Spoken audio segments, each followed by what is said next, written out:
Hello Internet, this is Irina, the Siberian who's gone international. I have a confession for you. Actually, I'm kind of a grumpy person, so from time to time, whenever something or somebody pisses me off, I'm planning to upload ranting videos here.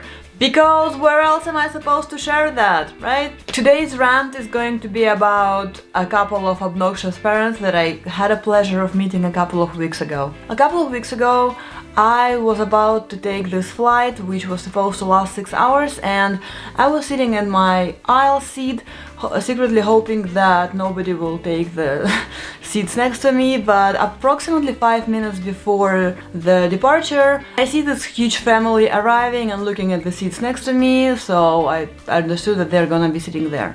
And seeing that it's 4 of them, I actually thought that maybe they want me out of the way and maybe I could just move to the window seat so that they could move more freely. But the woman was like, no, I want the window seat, and I was like, okay, I'll stay where I am. So the way we were sitting, it was the parents who had a window in the middle seat, and then behind them it was 2 boys, which were not infants. They were, I don't know, like 7 and 10 years old, I think. So we take off. The moment when we were allowed to unfasten our seatbelts, the dad stands up, kicks me out of my seat, and gets his flight suitcase, from which he gets blankets, pillows, 5 tons of food.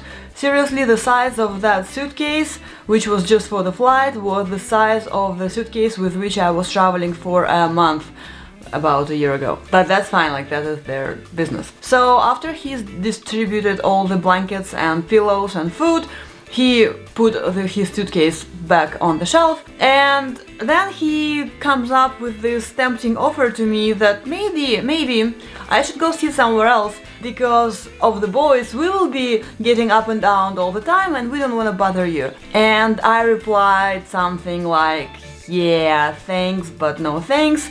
I can take the window seat if you want, but I'm not gonna go anywhere. He nods, sits down, and then another 10 minutes pass, and then the woman, for some reason, addresses me in Danish, even though all this time beforehand we were speaking in English. I don't know why did she decide that in the last 10 minutes I somehow learned Danish. So like she starts talking to me in Danish and I'm like, lady, I don't speak Danish.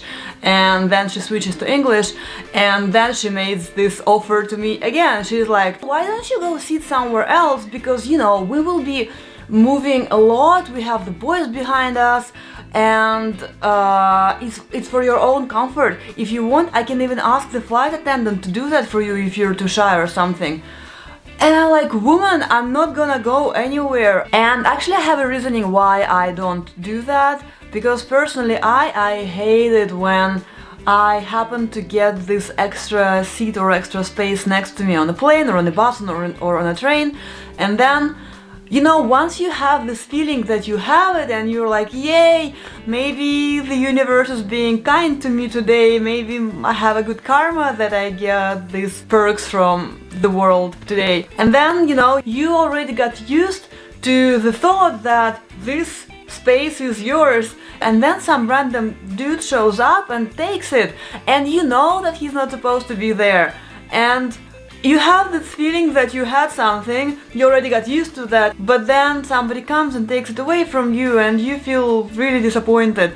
And I don't want to do that to other people. This is why I was so reluctant to go and find another seat somewhere. I don't want the person next to whom I will sit to hate me and send me this hate vibes.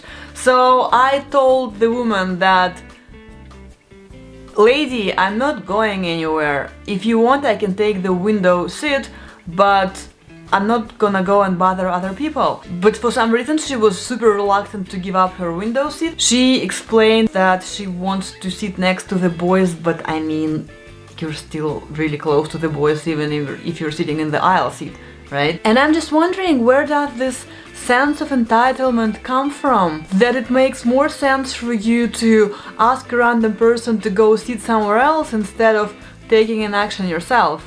She was the one who needed something, and instead of swapping seats with me and taking my aisle seat instead of her window seat, she felt entitled to ask a stranger who doesn't owe her anything to go look for some other seat, Probably, ideally, I should have spent 6 hours sitting in the bathroom so that I just wouldn't obstruct their way out. Isn't it ridiculous? And yeah, I spent the next 6 hours jumping up and down all the time because first it was them who needed to use the bathroom, then their kids needed a company in the bathroom even though they were like 7 years old. They were giving out laptops, tablets, food. Then before the landing they of course started collecting back all the pillows, blankets, tablets and everything. So that flight was not super comfortable for all of us, and all of that could have been avoided if she would have just taken the aisle seat instead of holding on to this window seat for I don't even understand what reason. If you've ever had similar stories,